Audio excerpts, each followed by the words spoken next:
Olha, as primeiras informações é que aparentemente trata-se de uma morte natural. Foi dentro dessa residência aqui onde está o delegado Dr. Francisco de Assis e a guarnição da Polícia Militar que chegou ao local primeiro foi a guarnição comandada aqui pelo Sargento Paiva. Sargento, aparentemente é uma morte natural, já que a casa está trancada, né? A família falou o quê? É uma senhora que está aí dentro, morta. Isso, é a senhora, 78 anos, a mesma morava só. E segundo as irmãs, já tinham convidado a mesma para morar com elas e ela não queria de jeito nenhum, só queria morar só. E infelizmente, acho que não deu tempo dela, ela sentiu mal e infelizmente veio a óbito. Lá dentro, uma cena de horror. O cadáver e os ossos de um cachorro e de 2 passarinhos na varanda. Para o diretor do Instituto do Envelhecimento, os idosos que moram sozinhos precisam contar com a ajuda e a atenção das pessoas próximas.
Por que que eles te seguraram lá tanto tempo? Eu já estava preocupada. Ah, eles ficaram repetindo as mesmas perguntas lá. Me fizeram contar a porra da história 1 milhão de vezes. A galera assiste seriado americano demais.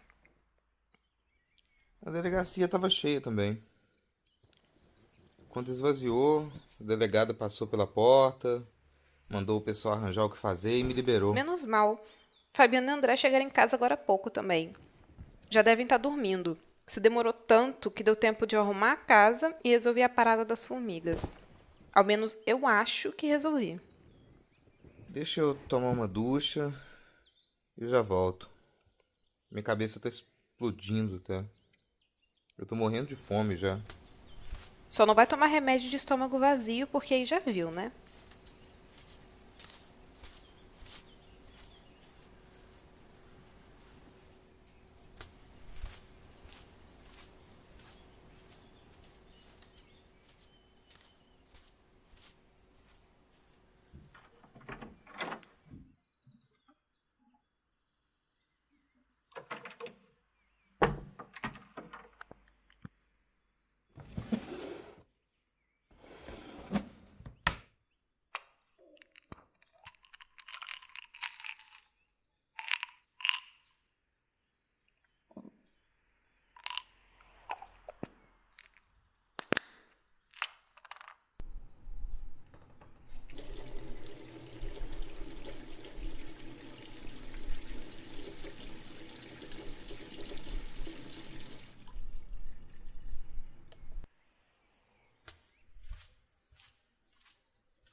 merda é essa?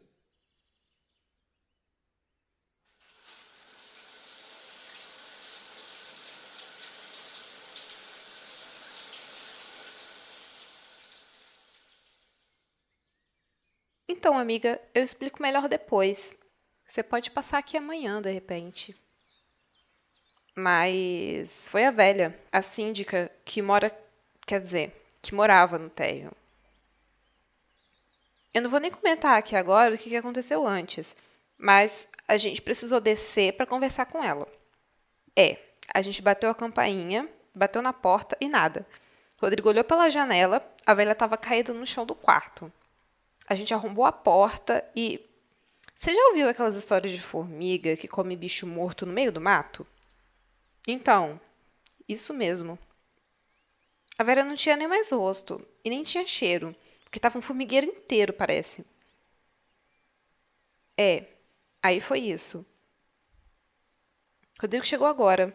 Eu vou falar com ele e depois eu vejo as mensagens. Mas se preocupa não que a gente tá bem. Só muito cansada mesmo.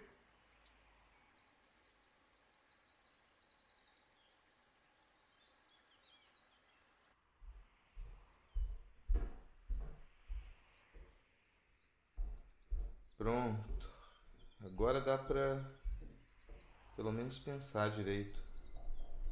Daqui a pouco eu como alguma coisa. Só esperar passar esse enjoo. Então, eu tava falando com o Tainan aqui. Sabia que isso é um jornal, né? Tô só ignorando as mensagens porque até gente que eu nem lembro quem é tá perguntando se tá tudo bem.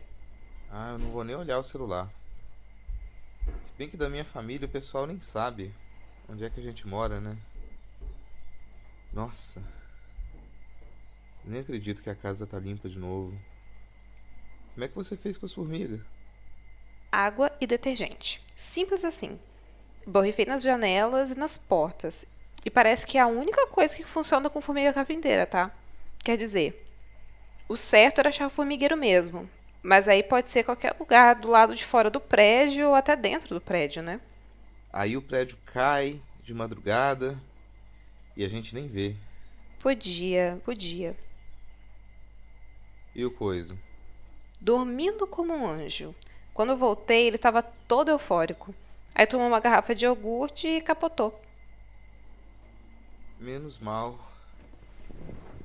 Eu vou lá fazer alguma coisa pra comer e seguir o exemplo dele, aliás.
Pra você querer comer pipoca é porque a coisa tá feia.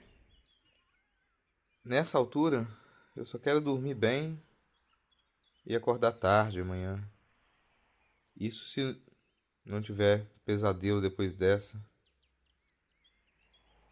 Tô lembrando do rosto dela, em carne viva, até agora. Ai, Rodrigo, para! Daqui a pouco eu aqui não vou dormir direito. Desculpa. Quer que eu deixe a luz acesa? Eu quero que você deixe de palhaçada e dorme logo para não acordar com mais dor de cabeça.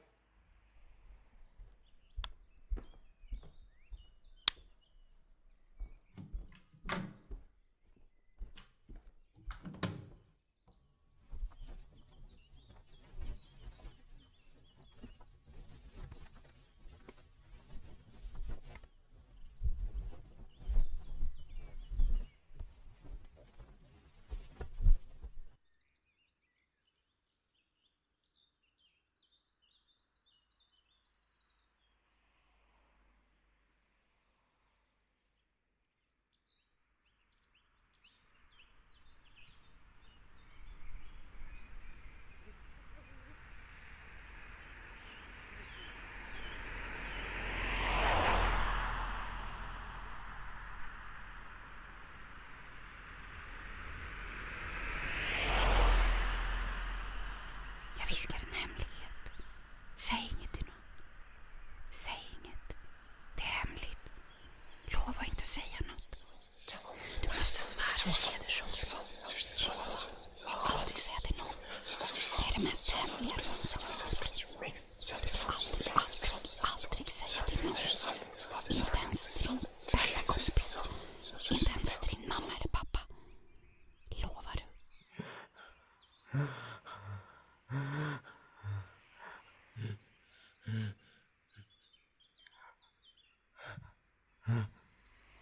Alana. Alana. Por favor. Acorda. Alana. Alana. Oi. O que foi? Aconteceu alguma coisa? Você tá bem? Olha pra porta. Tá. O que tem? Você tá me assustando? Você deixou a porta do quarto aberta? Alana. Tem alguém na porta. Para com isso, eu tô falando sério. Eu fico com raiva de verdade. Para Alana, com tá isso. vindo!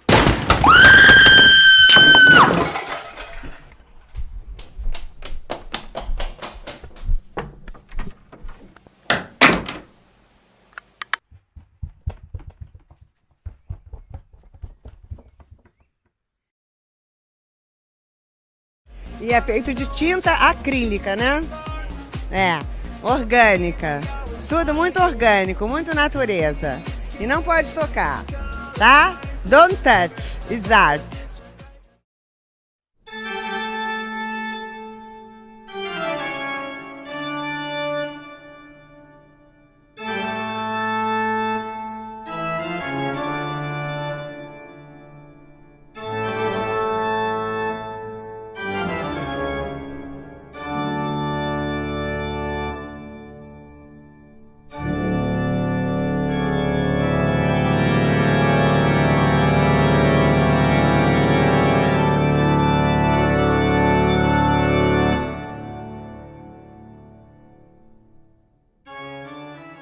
E aí, gente perdida? Tá começando mais um Não Pode Tocar. Eu sou o Rodrigo Hipólito e é bem provável que eu seja o host desse podcast. Vai ser difícil fazer esse episódio porque a gente decidiu fazer alguns especiais de outubro para o mês do terror. O problema é que a gente está passando por um terror real. Se você está ouvindo o nosso programa, eu acho muito difícil que você seja um nazifascista ou um simples eleitor desinformado do Bolsonaro. Então, bom, eu decidi deixar uma mensagem para você no final desse episódio e, durante os próximos minutos, tentar te distrair um pouco do horror que nos ameaça. Na sequência, eu vou contar para você uma história real que aconteceu comigo e com uma artista amiga minha, a Larissa Roveré. O que eu vou contar envolve também uma narrativa histórica, propriamente dita. E como eu não me lembro de todos os detalhes, devo cometer alguns erros. Se você é muito sensível a histórias de suspense e terror, melhor não ouvir isso de noite ou se não tiver mais ninguém em casa. se você quiser aproveitar melhor a história, assim como no caso dos nossos audiodramas iniciais, eu sugiro que você use fones de ouvido. Depois da história, vocês ficam com os comentários da Alana, da Fabiana e do Tiwi. Eu espero que vocês gostem e que, de repente, lhes incentive a visitar um museu.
Que desgraça, que desgraça, foi-lhe dizendo abrupto o cearense. Que foi? Perguntou Milkau, interessado. Uma desgraça. O pequenino Fritz, o filhinho do Otto Bauer, acaba de ser esmagado por um barril de vinho no armazém do pai. Que horror, pobrezinho. E onde está? Ali mais abaixo, apontou o cearense. Em casa deles. Fui chamar um médico e volto para lá. Quando chegaram, a casa estava um alvoroço. A notícia tinha se espalhado e muita gente apiedada viera aglomerar-se aí, invadindo com a familiaridade da compaixão o aposento onde, deitada em uma mesa, a criança morria. A mãe, ainda jovem, debruçava-se sobre ela, devorando-a com os olhos, numa dor sombria, confusa, de animal. O pai vagava a tremer pela sala, atordoado com o desastre, ouviam-se lamentos e choros em roda. O pequeno Fritz agitava de vez em quando os bracinhos, estrebuchando. Pelos cantos da boquinha escarlate saíam espumas de sangue. Os olhos azuis arregalavam-se desmedidos e as pupilas imensas, de tão dilatadas, parecia não lhes caberem mais. A cabeça estava intacta. O esmagamento tinha sido no tórax. Pobre criança, gemeu Milkau, não duvidando da morte, e atrás dele uma voz lhe pediu. Veja se dá um remédio para a salvação. Milkau voltou-se e fitou Joca. Este tinha o ar trágico de um sátiro em dor. A criança era o carinho do tropeiro quando ele vinha à cidade. Os pais lhe confiavam a passeio, entregavam-na aos seus desvelos quase maternais, e o cabra sentia-se desvanecido, feliz, quando o trazia nos braços de loja em loja ou quando lhe dava, com o cuidado de uma ama, a mão na rua para ir ensaiando os passinhos vacilantes. Milkau fitou, sensibilizado, vendo aquela face de homem primitivo e bárbaro molhada de lágrimas, e sem a menor esperança fez, com auxílio do tropeiro, alguns curativos. O médico não tardou. Viu que estava praticado e, sacudindo a cabeça, murmurou. Era o que se podia fazer. Não há mais nada. E, nas tenebrosas torturas da meningite, morreu o pequeno Fritz. Na vigília da noite eram todos os que guardavam o cadáverzinho, muito silenciosos, divagando em cismas. De fora, vinha pelas janelas abertas o doloroso mugido da cachoeira. Pouco a pouco o silêncio em que estavam e a fadiga do coração foram entorpecendo e adormecendo a quase todos. e na frouxa claridade das velas mortuárias desenhava-se furtivamente o vulto de uma velhinha, a bisavó do pequenino, quase extinta, incorpórea, de uma transparência vítrea, a vida só nos olhinhos limpos e de uma cintilação sinistra. A mãe de Fritz também fechou os olhos e o sono lhe foi vindo ao tempo que a respiração ofegante moderava e as cores rubras das faces inchadas se iam apagando até uma palidez absoluta. Depois, a fisionomia serenou, tomando uma expressão sossegada e feliz. Era uma bela mulher, de uma cabeleira farta e negra, com um perfil delicado e fino. Tudo nela exprimia saúde e força, e a dor lhe vinha como uma hóspeda estranha e importuna. Os que ainda alerta a contemplavam tiveram uma pungente tortura vendo essa mãe bonita e moça, dormindo a sorrir, voltada para o filho morto. No canto da sala, uma imagem de Nossa Senhora, iluminada por uma lâmpada, presidia a morte. A família católica revelava-se, e Milkau refletia diante do admirável símbolo. Tinha a impressão de que todo o culto se ia restringindo em torno da Virgem Maria. Lembrava-se das catedrais, dos templos onde passara e onde sempre os altares dela atraíam mais os corações das gentes, enquanto os outros, mesmo os do Cristo, ficavam quase desertos. E por quê? Talvez pela maior conformidade entre o gênero humano e a mulher, e essa tendência universal para divinizar, exaltar as deusas, as santas, não vinha acaso de longe, de muito longe, não estava agora em plena culminância no culto de Maria, que ia insensivelmente apagando, absorvendo todos os outros. Toda a noite passou Macau a confortar a família. Ele estava também esmagado e abatido, e quando olhava o mortozinho, cismava. É dolorosa ainda mais do que as outras a morte de uma criança. É a dor diante do inacabado, do apenas ensaiado, do que nos ia completar, não viver. E os que morrem sem ter vivido, os que foram apenas esboços da existência, deixam-nos uma piedade torturante. Quando morre uma criança, nós também morremos um pouco nela, porque aí morre uma ilusão nossa. No outro dia foi o enterro. Toda a gente da cidade, numa espontânea unidade de sentimentos, participava de um mesmo pesar, tornando a tristeza coletiva.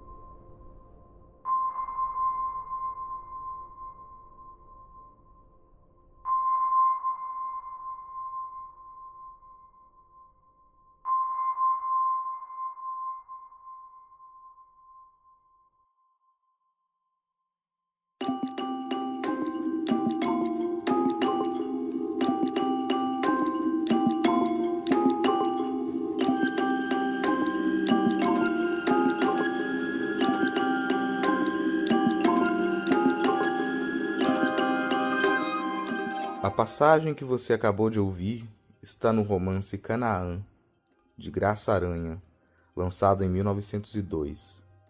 O pequeno Fritz realmente morreu esmagado por um barril de vinho, mas o seu sobrenome não era aquele indicado pelo escritor maranhense. A criança sem sorte era o filho mais novo de Dr. Louis Rosemeister, que viveu na cidade de Santa Leopoldina, aqui no estado do Espírito Santo.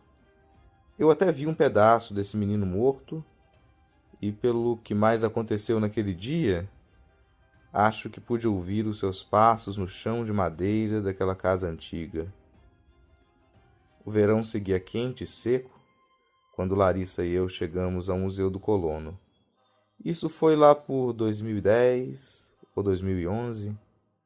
O casarão do século XIX fica na rua principal da cidade e a gente precisou andar uns bons 500 metros entre o ponto de ônibus e a porta dupla, alta, pintada de verde, que dava entrada para a antiga residência da família Hausmeister.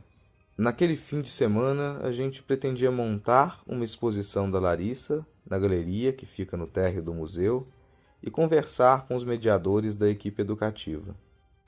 Depois de acertar os compromissos, com o tempo livre, decidimos aceitar o convite da mediadora para conhecer o acervo do museu, que fica no segundo piso.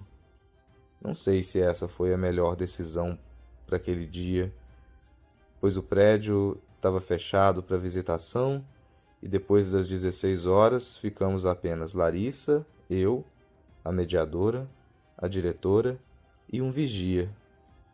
O Museu do Colono é uma espécie de museu-residência, com toda a estrutura, mobiliário e objetos preservados como se ali ainda vivesse uma família do século XIX. Apesar do térreo funcionar como uma galeria de arte e de algumas reformas mal planejadas de décadas passadas, o segundo andar ainda mantém centenas de itens organizados do modo como os mortos deixaram. A casa foi construída no início dos anos 1870 pelos imigrantes austríacos da família Hausmeister. Eles haviam aportado em Vitória em 1859. Ao descerem no porto de Vitória, os coitados já carregavam um cadáver. O patriarca da família, Ignaz Hausmeister, não resistiu à viagem e deixou a sua esposa, Maria, sozinha no novo país, com os 4 filhos, Johann, Anna, Alois e Nofburga. Johann, Alois e Nofburga já eram crescidos. Essa última, apesar de não ser velha, já apresentava sinais de demência. Contam que ela não era filha biológica de Ignaz e Maria. Não se sabe como ela entrou para a família. Apenas que sua figura era assustadora e os vestígios de sua presença foram praticamente varridos dos registros da família. Restaram, de Nofburga, algumas fotos com os irmãos. Uma dessas fotografias nos esperava, logo após retirarmos os sapatos e subirmos as escadas estreitas de madeira escura. De todas as 9 figuras na fotografia, Nofburga é a única que aparece com os olhos totalmente brancos. Ela tem uma expressão irritada e insatisfeita, que mesmo sem as pupilas, te obriga a não olhar muito para a foto. Após passarmos pela fotografia, quando a mediadora, uma estudante do ensino médio, começa a nos contar a história do lugar e apontar para os objetos, seu desconforto é evidente. Ela não nega o receio por passar naqueles cômodos assim. Normalmente ela faz esse percurso durante a semana, com turmas de escola ou grupos de turistas, não com aquele silêncio de fim de tarde.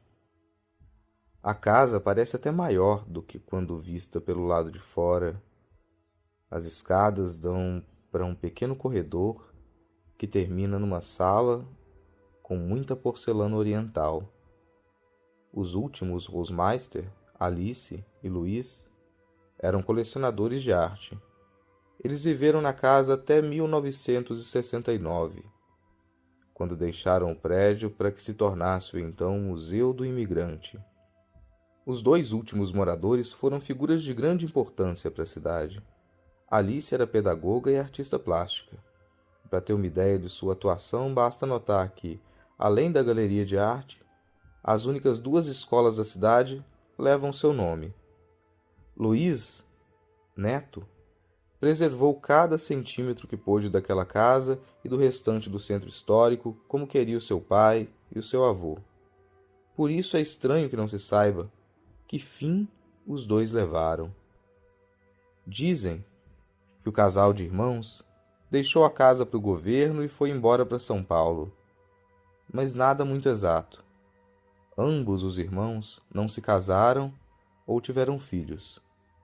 o que talvez seja razoável, dado o histórico da família. Dos 3 filhos saudáveis dos imigrantes Inhas e Maria, Johann juntou alguns milhares de réis e voltou para a Europa, onde se casou e pôde criar seu filho, o famoso arquiteto Clemens Hausmeister. Ana se perdeu na história, como ocorre com tantas mulheres. Alois aportuguesou seu nome para Luís, casou-se com Eugênia Verfluet e tiveram filhos. Um deles recebeu o mesmo nome do pai, Luís. Esse é aquele Dr. Luís, pai do pequeno Fritz, que morreu esmagado pelo barril de vinho. Dr. Luís foi advogado e prefeito de Santa Leopoldina. Isso era 1916 e ele já queria que a casa da família se tornasse museu, sem que ninguém mexesse em nada. Talvez ele não quisesse mais ficar na casa, depois de tanta desgraça. Quando o pequeno Fritz morreu, seus irmãos, Alice e Luís, o terceiro com esse nome na família, eram jovens. Eles devem ter ficado marcados por esse período da vida e não há quem os culpe por decidirem não deixar mais descendentes. Enquanto caminhávamos por entre os móveis, cristais e jarros antigos, com receio de encostarmos em alguma raridade, a mediadora nos narrava essa história e, como você pode imaginar, foi inevitável falarmos em fantasmas. Acho que isso acontece em todos os museus. Ao menos em todos os prédios antigos em que eu mesmo trabalhei, os visitantes sempre ficam curiosos sobre as assombrações do lugar. Ali, na antiga residência dos Hausmeister, esse assunto era especial. Aparentemente, eram poucos os visitantes que realmente se interessavam por essas histórias, até porque, com a bagunça dos grupos escolares e a pressa dos turistas, ficar assustado era muito improvável, e os mediadores preferiam não desperdiçar os detalhes. O lado da casa que fica de frente para a rua é composto por uma sala maior com poltronas, mesa de centro, estante, pinturas nas paredes e 2 janelas altas. Uma porta, à esquerda, dá para o único quarto totalmente preservado, aquele que pertencera a Alice. O quarto é sóbrio, com apenas uma cama de solteiro, uma escrivaninha e uma janela. Nesse ponto da visita, o clima já estava repleto de silêncios e ruídos. As fotografias nos olhavam com desagrado. As coisas começaram mesmo a desandar quando descobrimos que naquele quarto, onde Alice dormia, naquela mesma cama, sua bisavó havia passado seus últimos anos presa e enlouquecida. Ali, a velha morrera e sua fotografia pintada ainda estava na parede, nos olhando sem vida. A velha não fora a única a perder a cabeça. Uma das janelas da sala certamente não era original, pois teve de ser trocada depois que um dos tios de Alice a atravessara aos gritos, se jogando de cabeça na calçada. Se tinha alma penada naquela casa? Ah, tinha sim. Os moradores viam os vultos nas janelas à noite, quando as luzes se acendiam sozinhas.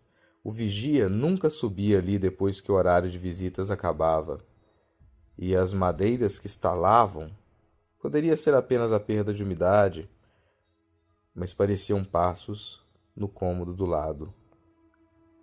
Era melhor a gente descer, pois os 3 já estavam assustados e calados há tempo demais, e a gente tava para sair, sério, a gente ia sair.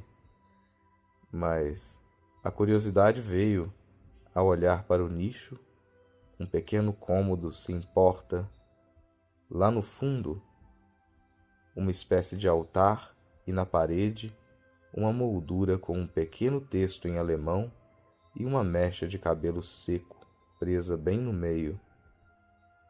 Aqueles eram os fios de cabelo do menino Fritz, cortados no dia de sua morte e emoldurados junto com uma oração. Ali estava um pedaço da criança que, ao morrer, deixara toda uma cidade triste e tirara a razão da bisavó, dos tios e da mãe, que morrera queimada na cozinha ao fundo da casa. Eu já estava há muito tempo olhando para aquela mecha de cabelos e Larissa tentou me chamar de volta para a realidade.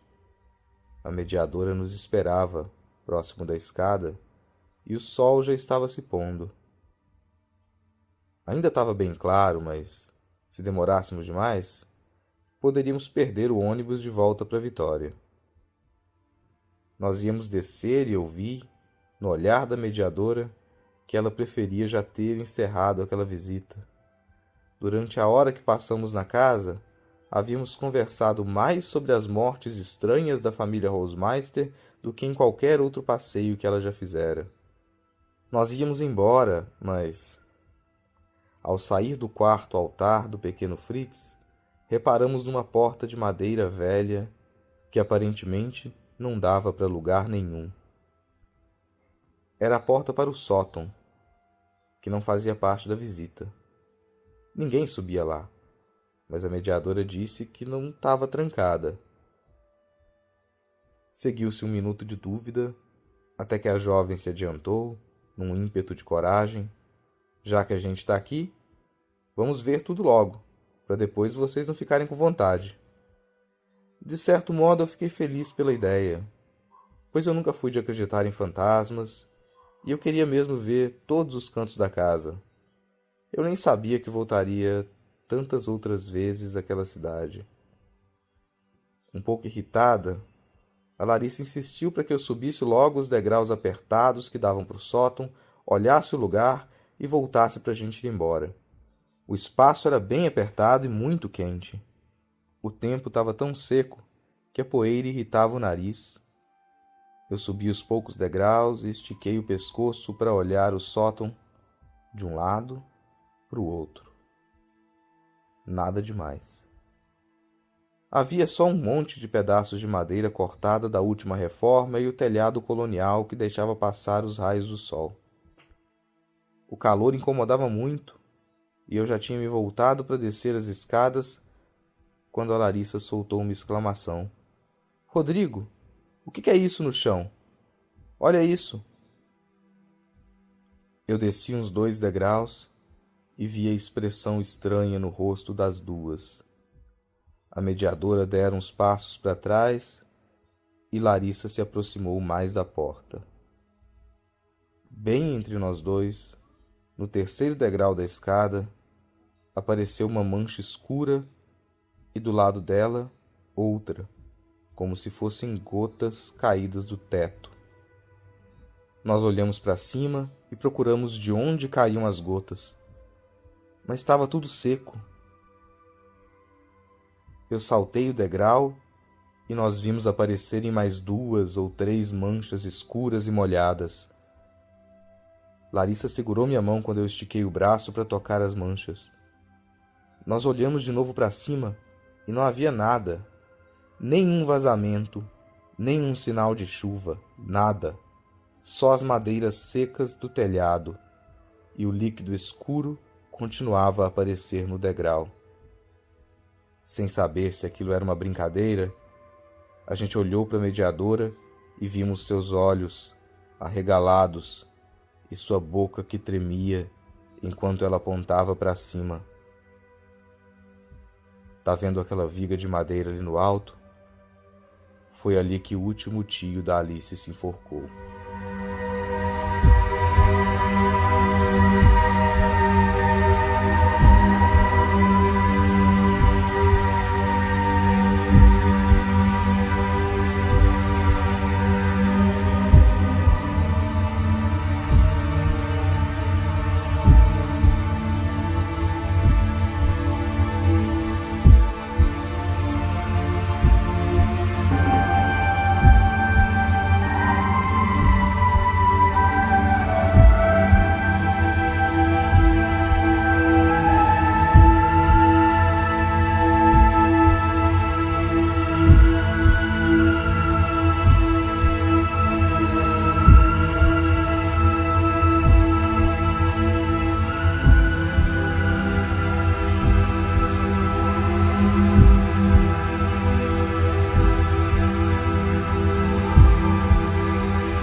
Nossa, que história! Eu já tinha ouvido essa história antes, o Rodrigo já tinha me contado tem algum tempo. E a primeira vez que eu ouvi, eu fiquei bem impactada. Porque, diferente do Rodrigo, eu acredito bastante nessas coisas. O Rodrigo é bem cético, né? Mas eu tendo a acreditar no sobrenatural. Então, eu realmente fiquei arrepiada com a história, assim. Mas, mesmo já tendo ouvido essa história antes, ouvir de novo e narrada com esses efeitos sonoros e tudo mais, é quase como se eu estivesse ouvindo de novo pela primeira vez, assim, porque dessa vez ele colocou mais alguns detalhes e narrou também um trecho do livro que eu não conhecia, então tem alguns elementos novos e os efeitos sonoros eles realmente causam mais impacto. E aí eu fiquei pensando, porque eu já visitei o Museu do Colono uma vez.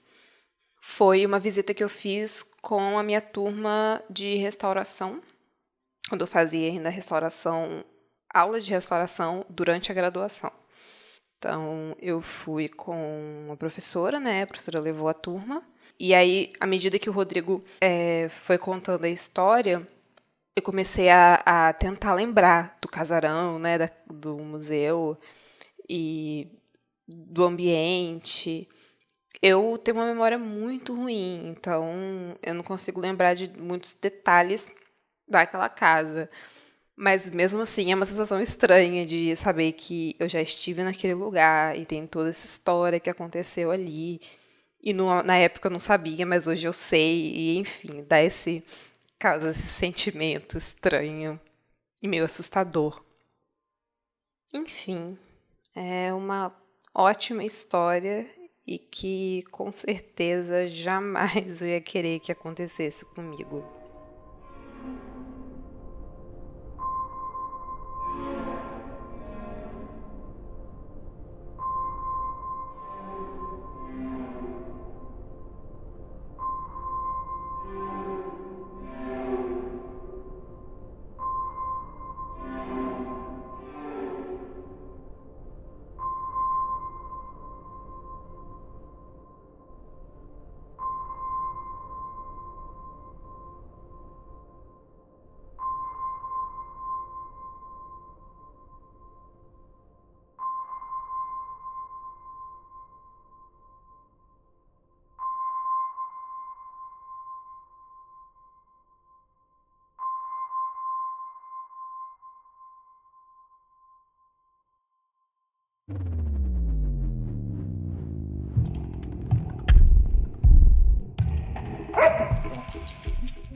Estalos. Para quem viveu na roça, o tal do estalo é sempre um alerta seguido de uma tentativa de explicação. É goteira da chuva, mesmo quando não chove. É a madeira verde a envelhecer. É a geladeira velha, insatisfeita com sua carga de trabalho exaustiva. É o rato. é o gato atrás do rato, é o cachorro atrás do gato que está atrás do rato, é qualquer coisa mais natural e corriqueira possível, mesmo quando não pareça fazer sentido em algumas situações. Que isso? Deve ser um gato, Fabiana. Mas nem tem gato nesta casa. Parece que agora tem. É assim mesmo. Melhor não perguntar, melhor não saber. Mas eu sempre quis saber. Ao mesmo tempo em que meu coraçãozinho não queria saber. Se uma casa do interior já é cheia de estalos, imagina quantos estalos tem uma casa dos anos 1870. Pior, uma casa que também é museu, recheada de coisas que aos poucos perdem a vida, que não respiram, que viram coisas para olhar e se falar sobre. Claro, como uma arte educadora, eu entendo que museu pode ter vida, pela narrativa, pela vivência cultural do espaço, mas a vida mesmo, aquela que transpira e transborda, essa a gente só encontra quando os vivos deixam a casa. Quando o silêncio toma conta e os estalos, o estalo, eles vêm ditando os limites do diálogo. Quanto menor o tumulto, maior o isolamento dos vestígios de vida, maior ainda é a presença de uma casa que respira. Você sente, quando sozinho, aquele cheiro de casa, aquele bafo na nuca da presença daquilo que não está. As fotografias, tão silenciosas ao olhar dos turistas que se tumultuam, quando sozinhas espreitam o irregular. Um sujeito que percorre o lar daqueles que ali não mais estão deve ser expulso para que a casa possa ranger em paz. A fotografia olha, incomoda, se irrita. O passo sempre esteve ali, a gota e o sussurro também.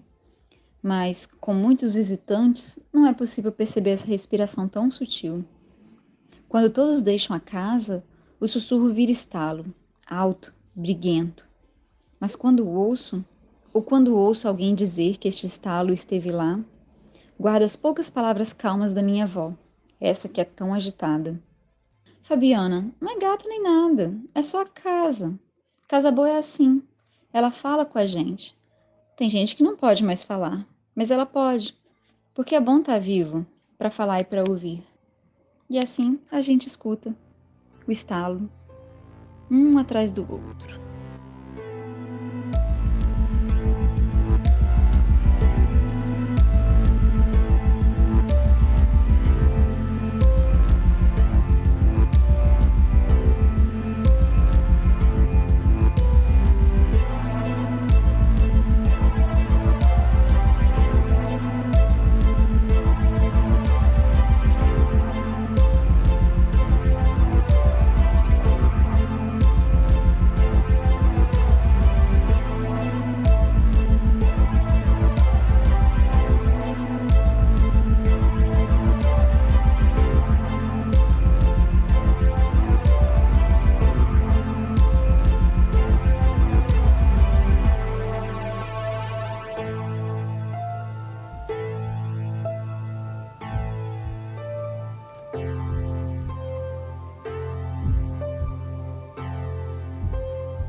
Tá aí, fechando mais um episódio do Não Pode Tocar.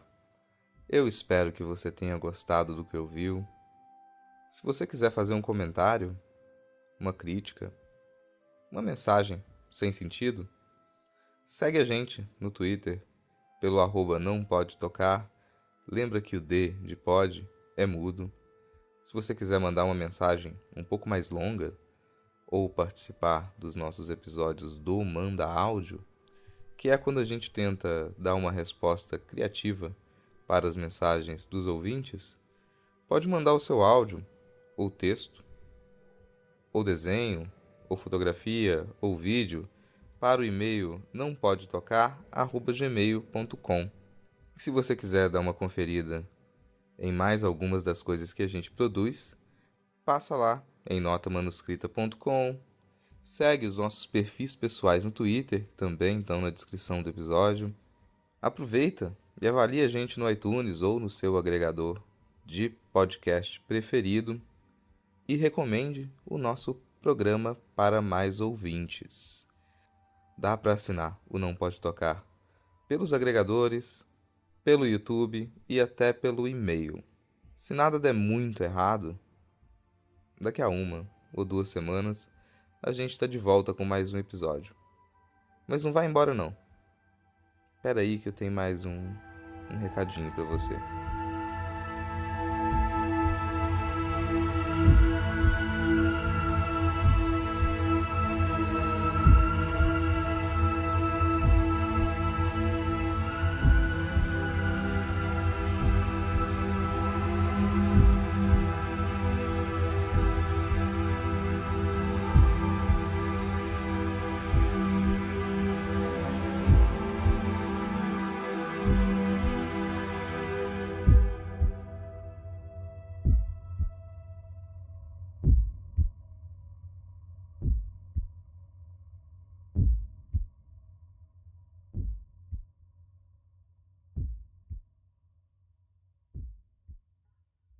Você tá com medo? Tá assustada? Assustado? Você tem razão de estar com medo. Se você é mulher, negra, negro, indígena, lésbica, trans, bi, gay, travesti, queer, se você é pobre, se você é professor, professora, se você defende a educação pública, se você é trabalhador, trabalhadora, se você é contra a escravidão, se você não quer sofrer mais do que você já sofre, você tem razão de estar com medo. Agora vem aqui. Chega mais perto. Escuta com atenção. Você não tá sozinha. Você não tá sozinho. Tem milhões de pessoas junto com você. Bem agora. Daqui pra frente, vai ficar mais perigoso, vai ficar mais violento. Mas você não precisa encarar isso na solidão. Essa luta, ela acontece faz tempo. Pelos cantos, no interior do país, no sertão, na favela. Hoje, essa luta se espalhou para todos os lados. Um dia isso ia acontecer, de um jeito ou de outro. Sabe por quê? Porque a gente começou a ganhar terreno, a conquistar nossos direitos. Os fascistas saíram para as ruas e começaram a nos atacar. Os conservadores, moralistas, se aliaram aos neoliberais para tentar nos eliminar, nos escravizar de novo. Porque eles estão com medo da gente. Já faz anos que eles estão com medo da gente. Eles estão com medo porque a gente começou a vencer. Como animais raivosos e desesperados, os nazistas só atacam pelas costas quem está sozinho e não pode se defender. Eles são covardes e quando a gente se junta, eles fogem aos gritos para se fazerem de injustiçados e vítimas. Nenhum de nós queria ter que passar por esse momento. Mas a história, ela seguiu assim. Nós somos a geração que está aqui e agora para enfrentar essa luta, juntos. Alguns de nós podem atacar, outros podem defender. A gente precisa de quem produza conteúdo, faça propaganda, crie estratégias. A gente precisa de pessoas que conversem, mas também de pessoas que observem. A gente precisa que você não morra, porque essa luta, ela não vai acabar no final desse ano. Ela vai continuar por muito tempo. Hoje, eu só queria que você soubesse que tem milhões de pessoas aqui, do seu lado,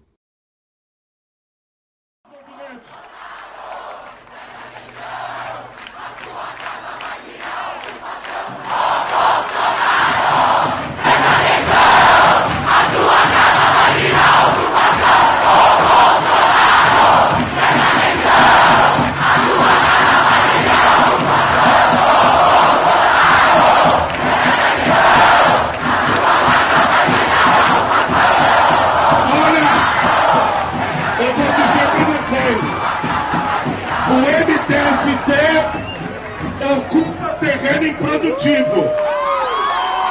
A casa do Bolsonaro não me parece uma coisa muito produtiva, não.